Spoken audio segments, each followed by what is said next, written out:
Hey everyone, how are you? I hope you all are fine. आज हम discuss कर रहे हैं सीबीएसई के सोशल साइंस के सैम्पल पेपर क्लास 10 के लिए। इसमें हम मेनली डिस्कस करने वाले हैं असर्शन और जो रीज़न वाले जो क्वेश्चन है हमारे, सिर्फ उन्हीं क्वेश्चन पर हमारा फोकस रहने वाला है। चलिए स्टार्ट करते हैं। सबसे पहले हमारा क्वेश्चन है क्वेश्चन नंबर फर्स्ट, जिसमें हमें स्टेटमेंट दी गई है। Western printing techniques and mechanical press were imported in the late 19th century as western power established their output in China. यानी कि वेस्टर्न प्रिंटिंग जो टेक्निक्स थी और जो मैकेनिकल प्रेस थी वो कहाँ पर इम्पोर्टेड की गई? वो चाइना के अंदर इम्पोर्टेड की गई थी। किसके द्वारा? वेस्टर्न जो पावर्स हैं उनके द्वारा। स्टेटमेंट हमें जो सेकंड दी गई है उसमें क्या बताया गया है? Beijing became the hub of the new print culture catering to western style schools. यानी कि बीजिंग जो है वो एक हब बन गया है। किसके लिए? प्रिंट कल्चर के लिए। ऐसा जो है वो नहीं था। फर्स्ट स्टेटमेंट हमारी राइट है, सेकंड स्टेटमेंट हमारी गलत हो जाएगी। तो हमारा आंसर क्या होगा? ऑप्शन नंबर ए जो है वो हमारा आंसर हो जाएगा। यानी statement first is correct and statement जो सेकंड है वो हमारी इनकरेक्ट हो जाएगी। नेक्स्ट है हमारा क्वेश्चन। फर्स्ट स्टेटमेंट हमें दी गई है, democracy increased not only expectation but also complaints. यानी कि जो लोकतंत्रीय शासन व्यवस्था है, डेमोक्रेसी जो व्यवस्था है, उसके अंदर केवल इच्छाएं जो है वो नहीं इंक्रीज़ होती, बल्कि साथ साथ कंप्लेन जो है, शिकायतें जो हैं वो भी इसके साथ ही इंक्रीज़ होती हैं। रीज़न में क्या बताया गया है? रीज़न दिया गया है, complaining is itself a testimony to the success of democracy. यानी कि एक तरीके से माना जाता है कि जो कंप्लेनिंग जो लोकतंत्रीय शासन व्यवस्था में आ रही है वो एक तरीके से उसकी सफलता का गुण माना जा सकता है, उसकी सफलता मानी जा सकती है। वैसे तो दोनों ही स्टेटमेंट सही हैं, क्योंकि दोनों जो है एक तरीके से पॉजिटिव वे में बता रहे हैं कि किस प्रकार जो है अगर नागरिक असंतुष्ट हैं तो वो किस प्रकार अपनी कंप्लेन के माध्यम से जो है गवर्नमेंट को चेता सकते हैं, उनको अपनी जानकारी जो है वो बता सकते हैं। लेकिन एक तरीके से पूरी तरह से इस पर निर्भर रहना कि केवल शिकायतें ही जो है वो लोकतंत्र की सफलता का परिणाम है, तो ये हमारा आंसर नहीं होगा। यानी कि ऑप्शन नंबर बी जो है वो हमारा करेक्ट होगा कि दोनों स्टेटमेंट तो जो है वो सही है, लेकिन जो हमारा रीज़न है वो एक तरीके से करेक्ट एक्सप्लेनेशन नहीं है। किसकी? ऑप्शन नंबर ए की। आगे बढ़ते हैं। क्वेश्चन है हमारा नेक्स्ट है हमारा क्वेश्चन नंबर 19। उसमें दिया गया है कि which of the following statement will considered bye A political party while forming a government. यानी कि एक पॉलिटिकल पार्टी अगर सरकार बना रही है तो उसे किस एक तरीके से तथ्य को ध्यान में रखना चाहिए? जो फर्स्ट स्टेटमेंट है वो बताती है कि उसमें रिप्रेजेंटेटिव होना चाहिए। किसका प्रतिनिधित्व होना चाहिए? Of different caste and tribes. अलग अलग जाति और जो ट्राइब्स हैं, जनजाति हैं, उनका जो है एक तरीके से इसमें हिस्सा होना चाहिए, उनका प्रतिनिधित्व होना चाहिए। ये बात बिल्कुल सही हो जाएगी, क्योंकि अलग अलग कास्ट और ट्राइब्स को अगर साथ लेकर जो है गवर्नमेंट का फॉर्मेशन किया जाएगा तो सभी वर्गों को जो है प्रतिनिधित्व एक प्रकार से मिल पाएगा। सेकंड जो हमें स्टेटमेंट दी गई है जिसमें बताया गया है रिप्रेजेंटेटिव ऑफ ऑल रिलीजन, सभी धर्मों को जो एक तरह से प्रतिनिधित्व मिलना चाहिए। रिप्रेजेंटेटिव ऑफ ऑल रिलीजन यानी सभी धर्मों को प्रतिनिधित्व दिया जाना चाहिए। ये भी जो स्टेटमेंट है वो हमारी करेक्ट हो जाती है।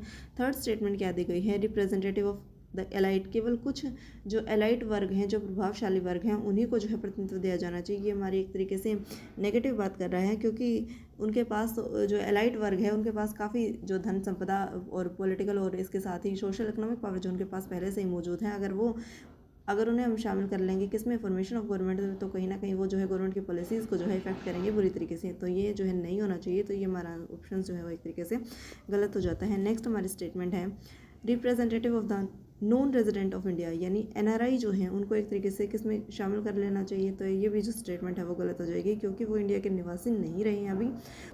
तो हमारा आंसर क्या होगा? हमारा आंसर होगा सिर्फ फर्स्ट और जो सेकंड स्टेटमेंट जो दी गई है वही करेक्ट है। थर्ड और जो फोर्थ जो स्टेटमेंट है वो गलत हो जाएगी, इसका नेगेटिव इम्पैक्ट होगा। तो हमारा आंसर क्या हो जाएगा? ऑप्शन नंबर ए। नेक्स्ट है हमारा क्वेश्चन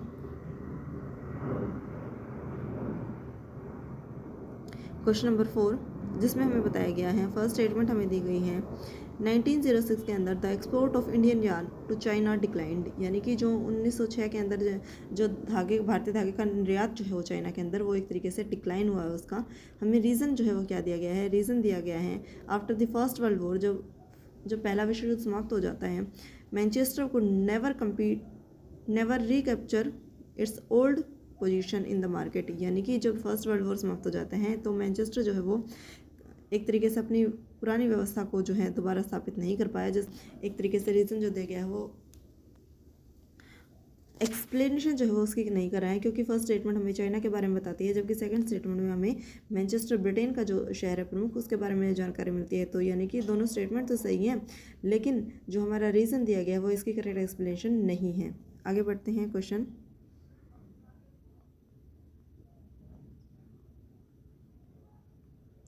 क्वेश्चन नंबर 10 है हमारा, फर्स्ट स्टेटमेंट दी गई हमें, sex relative abortion led to decline of sex ratio in abortion जो यहाँ पर किया जा रहा है इंडिया के अंदर, जिसके कारण क्या है, डिक्लाइन हुआ है सेक्स रेशियो के अंदर। तो रीज़न हमें क्या दिया गया है, रीज़न दिया गया है desire for a male child makes Indian families abort girls, यानी कि इंडियन जो फैमिली है वो एक तरीके से किसको, बेटे को प्रेफर करते हैं गर्ल्स की तुलना में, इसलिए जो है बेटे की चाह के अंतर्गत जो है वो कहीं ना कहीं जो गर्ल्स हैं उनका अबॉर्शन करवा देते हैं। तो यानी कि दोनों स्टेटमेंट हमारी सही हो जाती हैं, और जो हमारा रीज़न दिया गया है वो इसकी करेक्ट एक्सप्लेनेशन भी है कि इस रीज़न की वजह से ही जो है सेक्स रेशो जो है इंडिया में डिक्लाइन कर गया है। आगे बढ़ते हैं, अगला क्वेश्चन है हमारा question number 31। In Britain the formation of nation state was not only the result of sudden upheaval, यानी कि जो ब्रिटेन के अंदर जो है एक तरीके से नेशन स्टेट का कॉन्सेप्ट जो आया है वो एक अचानक जो है घटना घटी नहीं है, बल्कि वो काफ़ी लंबे समय तक का परिणाम है। नेक्स्ट हमें जो रीज़न दिया गया है, रीज़न है हमारा ethnic groups of Britain extend their influence, जो एथनिक ग्रुप्स हैं उन्होंने क्या है ब्रिटेन के अंदर अपने प्रभाव को जो है एक तरीके से काफ़ी ज़्यादा मात्रा में इंक्रीज़ कर लिया है। दोनों हमारे स्टेटमेंट जो है सही हो जाएंगे, और रीज़न जो है वो इसकी करेक्ट एक्सप्लेनेशन है।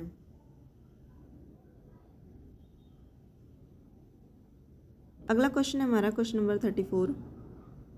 Indian farmers should diversify their cropping patterns from cereals to high value crops, यानी कि जो इंडियन फार्मर्स जो फसलें अपनी उगाते हैं उसमें जो है डाइवर्सिटी लानी चाहिए, अलग अलग फसलों का पैटर्न जो है उन्हें उपजाना चाहिए, जिससे क्या होगा उनकी क्रॉप्स की वैल्यू जो है वो इंक्रीज़ हो जाएगी। इसके लिए हमें रीज़न जो है वो क्या दिया गया है, रीज़न दिया गया है दिस विल इंक्रीज़ इनकम, ऐसा करने से किसान जो है उनकी आमदनी जो है वो इंक्रीज़ होगी, उनकी आय जो है वो दोगुनी हो जाएगी। एंड रिड्यूस, और क्या कम हो जाएगा, एनवायरमेंटल डिग्रेडेशन, जो पर्यावरण का ह्रास हो रहा है लगातार उसमें कमी आएगी। यानी जो दोनों स्टेटमेंट हमें दी गई है वो करेक्ट है, और रीज़न जो हमारा दिया गया है वो करेक्ट एक्सप्लेनेशन भी है हमारे स्टेटमेंट फर्स्ट के लिए। आगे बढ़ते हैं,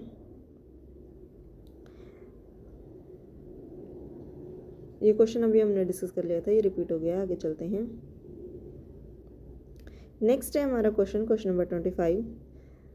फर्स्ट हमें स्टेटमेंट दी गई है, the Russian occupation in Poland, जब रशिया ने जो है ऑक्यूपाइड कर लिया किसको, पोलैंड को, the Russian language was imposed, तो रशियन भाषा जो है किस पर थोपी गई, पोलैंड के जो नागरिक थे, पोलैंड के जो लोग हैं उन पर रशियन लैंग्वेज थोपी गई।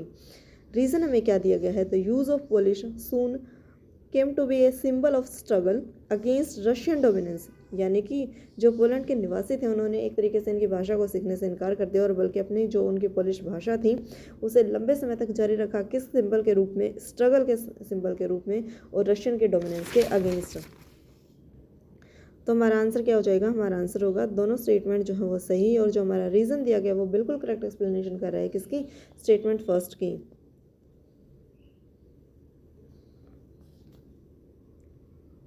नेक्स्ट है हमारा क्वेश्चन नंबर 43। फर्स्ट स्टेटमेंट दी गई है, Kerala has low infant mortality rate, यानी केरला में जो है बालिका शिशु मृत्यु से कम पाई जाती हैं, केरला के अंदर जो है शिशु मृत्यु दर कम है। इसके लिए हमें रीज़न जो है वो क्या प्रोवाइड किया गया है, Kerala has adequate provisions of basic health and education facilities, of basic health and education facilities, यानी केरला के अंदर जो है बहुत ज़्यादा अच्छी जो है हेल्थ फैसिलिटी है, और इसके साथ ही एजुकेशन सुविधाएं भी जो हैं बहुत अच्छी हैं, इसलिए जो यहाँ पर शिशु मृत्यु दर है वो काफ़ी कम देखने को मिलता है। तो हमारा आंसर क्या होगा, रीज़न हमारा करेक्ट एक्सप्लेनेशन है, और दोनों स्टेटमेंट ही हमारी सही हैं। तो हमारा आंसर होगा ऑप्शन नंबर ए जो है वो करेक्ट आंसर है।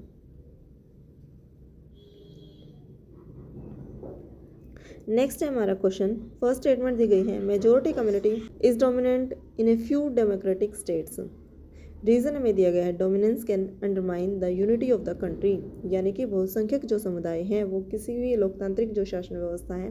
फर्स्ट स्टेटमेंट दी गई है, majority community is dominant in a few democratic state, यानी कि कुछ लोकतांत्रिक राज्यों में जो है बहुसंख्यकवाद की प्रवृत्ति जो है वो लगातार इंक्रीज़ हो रही है। इसके लिए हमें रीज़न क्या बताया गया है, रीज़न दिया गया है, dominance can undermine the unity of the country, यानी कि जो डोमिनेंस है एक ही कम्युनिटी का, मेजर जो कम्युनिटी है वो संख्यकवाद जो है वो एक तरीके से हार्मफुल हो सकता है। हमारा जो रीज़न है वो एकदम एक्यूरेट है, किसके लिए? हमारे स्टेटमेंट के लिए। तो हमारा आंसर होगा बोथ ए एंड आर जो है वो ट्रू है और रीज़न जो है वो हमारा करेक्ट एक्सप्लेनेशन है। श्रीलंका की सरकार के द्वारा किस प्रकार जो है वहाँ के बहुसंख्यकों के हितों को ध्यान में रखते हुए जो है कानून बनाए गए।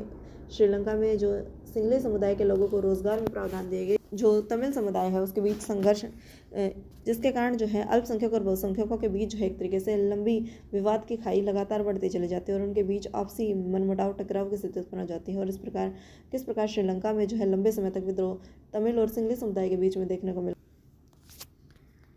नेक्स्ट है हमारा क्वेश्चन नंबर 36, जिसमें बताया गया है पावर शेयरिंग इज़ गुड, यानी कि सत्ता का हस्तांतरण जो है, साझेदारी जो है, पावर जो है वो अलग अलग गुटों में बटी होती है, सरकार के अंगों में बटी होती हैं, तो ये अच्छी मानी जाती है। रीज़न हमें दिया गया, इट हेल्प्स टू रिड्यूस, ये कम करती है टू द पॉसिबिलिटीज़, कौन सी पॉसिबिलिटीज़ ऑफ कॉन्फ्लिक्ट, जो विवाद हो सकते हैं बिटवीन द सोशल ग्रुप्स, यानी कि जो पावर शेयरिंग है वो एक तरीके से सामाजिक जो विवाद हो सकते हैं उनमें एक तरीके से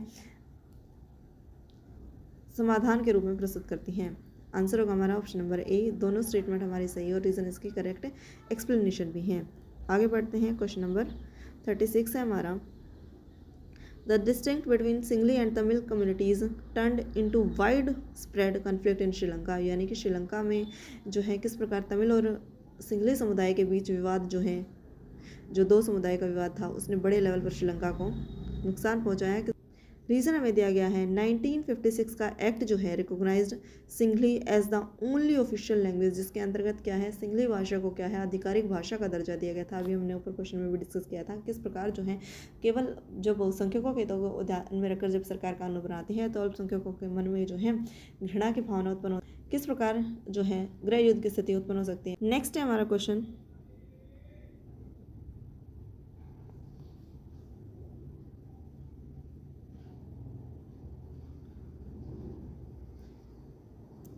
Sri Lanka adopted Tamil as the official language of the state, यानी श्रीलंका की जो गवर्नमेंट है उसके द्वारा तमिल भाषा को जो है ऑफिशियल लैंग्वेज का दर्जा दिया गया, आधिकारिक भाषा का दर्जा दिया गया। अभी अपने ऊपर जो ये क्वेश्चन था हमने देखिए इसमें देखा था कि 1956 का जो एक्ट लाया गया श्रीलंका के सरकार के द्वारा, उन्होंने सिंगली जो है उसको ऑफिशियल लैंग्वेज बनाया है, न कि जो तमिल है उसे ऑफिशियल लैंग्वेज बनाया गया, यानी ये स्टेटमेंट हमारी गलत हो जाती है। ये फर्स्ट स्टेटमेंट हमारी गलत है। सेकेंड स्टेटमेंट क्या दी गई है, the government of Sri Lanka adopted a series of majoritarianism measures, यानी गवर्नमेंट है जो श्रीलंका की उसने बहुसंख्यकवाद जो है उनके हितों को ध्यान में रखते हुए जो है एक सीरीज़ अडोप्ट की थी। तो ये हमारा रीज़न जो है वो करेक्ट है, यानी कि फर्स्ट स्टेटमेंट हमारी गलत हो जाती है और जो रीज़न है वो हमारा करेक्ट है। तो आंसर क्या होगा, ऑप्शन नंबर डी जो हमारा आंसर होगा, A is false and R is true. आगे बढ़ते हैं,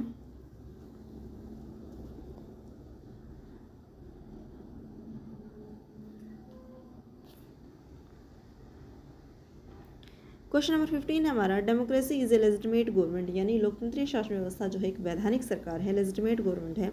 इसके लिए हमें रीज़न जो है वो क्या प्रोवाइड किया गया है, regular free and fair elections are the spirit of democracy, fair election हो रही हैं, आर द स्पिरिट, वो स्पिरिट है वो आत्मा है किसकी, डेमोक्रेसी की, लोकतंत्रीय शासन व्यवस्था की आत्मा माने जा सकते हैं। दोनों स्टेटमेंट जो वो बिल्कुल करेक्ट हैं और एक दूसरे की एक्सप्लेनेशन भी कर रही हैं। तो हमारा आंसर होगा option number a, both a and r जो है वो ट्रू है, r is the correct explanation of a, यानी कि लोकतंत्रीय शासन व्यवस्था जो है एक वैधानिक सरकार है और इसके साथ ही जब भी लोकतंत्रीय शासन व्यवस्था में जो है चुनाव हो तो किस प्रकार चुनाव होने चाहिए, चुनाव रेगुलर बेसिस पर होने चाहिए। ऐसा नहीं है कि चुनाव जो है वो काफ़ी लंबे समय तक टाले जा रही हैं और फ्री एक तरीके से किसी भी जो इलेक्शन कमीशन है उस पर किसी भी तरह का जो है दबाव जो है वो नहीं होना चाहिए, फेयर इलेक्शन जो है वो करवाए जाने चाहिए।